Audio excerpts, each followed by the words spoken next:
प्रिय छात्राध्यापक एवं छात्राध्यापिकाएं, शुभ प्रभात। आज का हम लोगों का विषय है विद्यालय और मूल्य शिक्षा।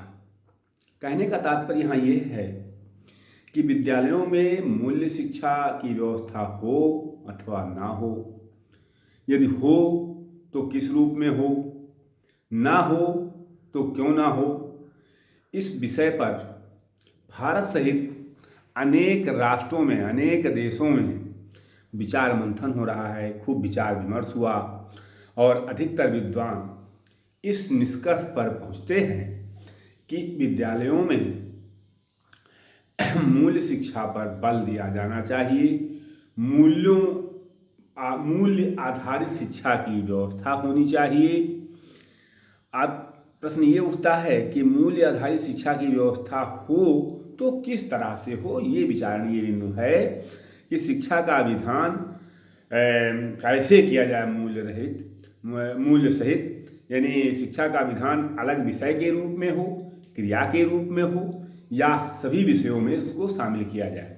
तो यहाँ ये प्रश्न उठता है कि अगर आप मूल्य को एक विषय के रूप में कर देंगे तो हो सकता है कि कोई लड़का वो विषय ना ले। ये भी एक, जैसे विज्ञान वर्ग है, कला वर्ग है, वाणिज्य वर्ग है, तमाम वर्ग हैं, तो जो लड़का इतिहास पढ़ रहा है, भूगोल पढ़ रहा है, वो विज्ञान तो नहीं पढ़ रहा है।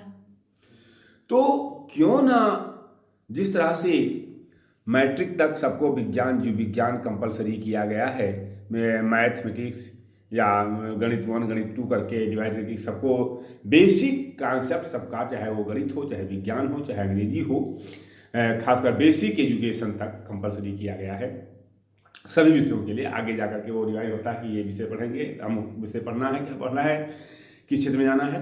तो ऐसी स्थिति में बेसिक कॉन्सेप्ट के रूप में हर सब्जेक्ट में मूल्यों को जोड़ दिया जाए, जिससे कि किसी भी वर्ग का विद्यार्थी हो, वो चाहे कला वर्ग का हो, विज्ञान वर्ग का हो, वाणिज्य वर्ग का हो, इंजीनियरिंग वर्ग का हो, किसी भी वर्ग का हो, तो वो मूल्यों के बारे में जाने, मूल्य आधारित शिक्षा को वो समझ सके, जान सके।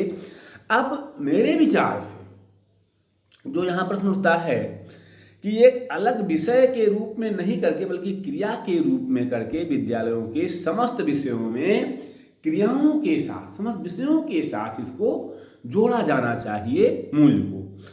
अब अगर उसको जोड़ देते हैं तो उचित मूल्यों के विकास के लिए विद्यालयों को कौन से कार्य करने चाहिए, कैसे उचित मूल्यों का विकास होगा, ये विचारणीय बिंदु आता है। तो एक पॉइंट इसमें आता है कि मूल्य तथा प्रधान पर्यावरण, यानी हम विद्यालय का जो पर्यावरण है, जो वातावरण है, जैसे विद्यालय में प्रवेश लेने से पहले बच्चे अपने परिवार और समुदाय के सदस्य के बीच में रहते हैं।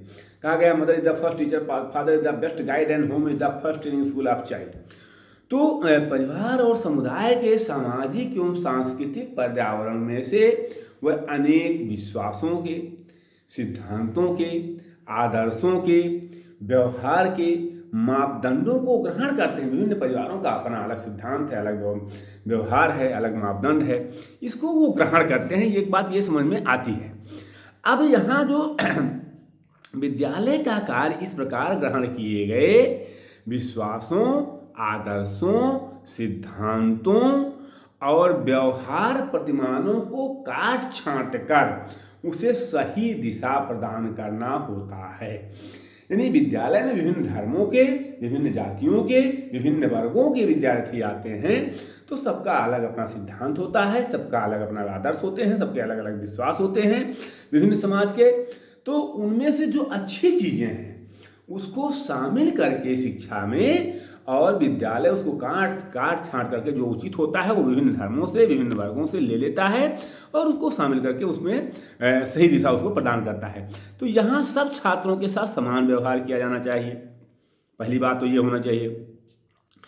यानी अगर इसके लिए सबसे बड़ी आवश्यकता है कि विद्यालयों का सामाजिक एवं सांस्कृतिक पर्यावरण मूल्य प्रधान हो, मूल्य रहित नहीं, मूल्य सहित होना चाहिए। अब यहाँ छात्रों के साथ समान व्यवहार किया जाए, समान अधिकार दिए जाएं और सबके साथ उचित न्याय किया जाए, ये विद्यालय का विशेष कार्य बनता है। विद्यालयों को उच्च परिपाटी, विद्यालयों की जो उच्च परिपाटी है वो बच्चों में उच्च आदर्शों और मूल्यों का विकास करने में सहायक होती है। यानी विद्यालय से बच्चे जो सीखते हैं, मैं विद्यालय जाता हूँ कह के बच्चे आते हैं, हम विद्यालय गए थे, आदत मैं से हम में परिवर्तित होता है। तो ये विद्यालय का काम है कि अच्छा परिपाटी, उच्च परिपाटी विकसित करे, मूल्यों की शिक्षा बच्चों को दिया जाए। विद्यालयी विषयों के लिए शिक्षण के साथ मूल्य शिक्षा।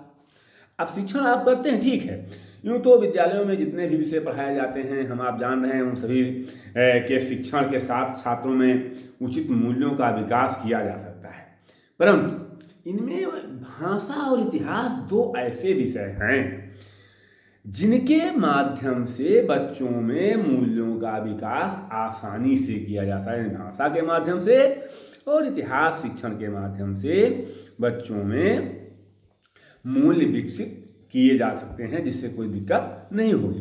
भाषा शिक्षण और मूल्य शिक्षा का क्या संबंध है, हम लोग इस पे चर्चा कर लेते हैं।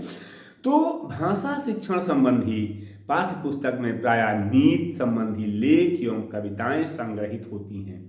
तमाम विद्वानों के, तमाम लेखकों के कविताएं, लेख रहते हैं, उसमें महापुरुषों की जीवनियाँ होती हैं, वो संग्रहित होती है, और वीर और शौर्य के गाथाएं होती हैं, वीर रस की कविताएं होती हैं, शौर्य की गाथाएं होती हैं। सच पूछिए तो इसमें समाज के समस्त विश्वासों, आदर्शों और जो है सिद्धांतों का समावेश होता है। मैंने समाज के जितने भी विश्वास हैं, आदर्श हैं, उनका सबका समावेश इसमें होता है। इस बात को हम आप सभी लोग जान रहे हैं, और इस संबंध में सबसे बड़ी बात यह है कि इसका सीधा प्रभाव बच्चों के हृदय पर पड़ता है, बच्चों के मस्तिष्क पर पड़ता है। तो अध्यापकों को यहाँ क्या करना है, वह बस अध्यापक को इसके लिए थोड़ा प्रयास करना चाहिए। और अध्यापक आज जो बंटे हुए हैं कि हम ब्राह्मण हैं, हम क्षत्रिय हैं, हम वैश्य हैं, हम शूद्र हैं, अध्यापक की कोई न जाति होती है, न अध्यापक का कोई धर्म होता है। अध्यापक की एक ही जाति होती है, अध्यापक जाति, और एक ही धर्म होता है, अध्यापक धर्म। तो ऐसी स्थिति में अध्यापकों को यहाँ थोड़ा सा मेहनत करने की आवश्यकता है, और बच्चों को मूल्य सही शिक्षा, जिस दिन आप मूल्य सही शिक्षा बच्चों को देने लगेंगे, उसी दिन समझ लीजिए कि आने वाले समय में जो भारत में अराजकता फैली हुई है, विभिन्न प्रांतों में विभिन्न वर्ग संघर्ष और सब फैला हुआ है, ये सारी चीज़ें समाप्त हो जाएंगी, अपने आप धीरे धीरे समाप्त होती जाएंगी। तो अध्यापकों को चाहिए कि भाषा पाठ्य पुस्तकों के लिए थोड़ा प्रयत्न करना चाहिए। अध्यापक जो है किसी भी पाठ को पढ़ाते समय उसमें निहित आदर्शों को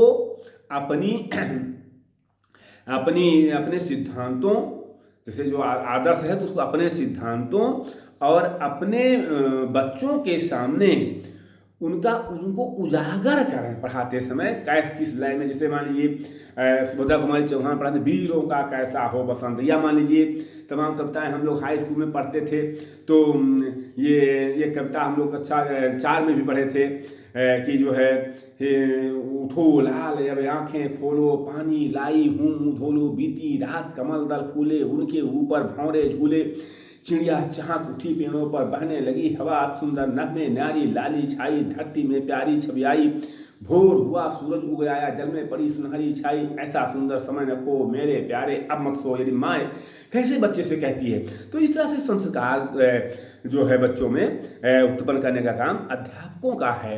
अगर अध्यापक चाहे तो अपने उनके प्रति अनुकूल अनुक्रिया करे, मूल्य प्रधान घटनाओं एवं आचरण की प्रशंसा करे, गैर मूल्य आचरण के विरोध में अपनी सम्मति प्रकट करें, और ये सब बच्चों को सक्रिय भागीदारी के बीच में करें। अध्यापकों को बच्चों की अनुक्रिया पहले जाननी चाहिए, क्योंकि रूसो के विचार को यहाँ ध्यान देना होगा।